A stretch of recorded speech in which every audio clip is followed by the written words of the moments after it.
পারুল, হ্যাঁ ভাই, বিরাট ভুল করে ওদের লোকটা তো করলো না। হ্যাঁ এনে যাওয়া মতো 800 টাকা করলো, উনি না যা বিরাট ভুল করছে। ভুল মানে কি বিশাল বড় অন্যায় দেখ উনি না যায় ওখান থেকে আমরা ঘুরে আসে রাতে দিন থাকলাম, এবং তোর টয়লেট করে ফেললাম। টয়লেট করে সকালে যে বাঘ দেখলাম উঠছে কটার সময় ওইটা দেখে ওখানে সিরিয়াল আর গন্ধ পায়না হওয়ার মতো কোনো অবস্থান নাই কিয়া।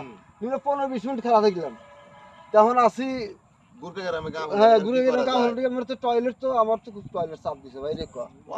ইনি তো কলে তো জায়গায় বসাতাম দেখতেছি, জায়গা বসাতাম দেখতেছি রে।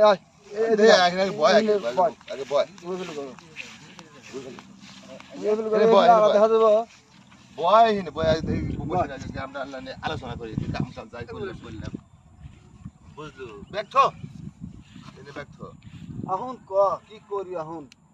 আর ওখানে কামড় করলাম না, কামড় না করে বিশাল অন্যায় কাম যে হাসিবে কামটা পাছিলাম রে, শালার কামটা না করে না করে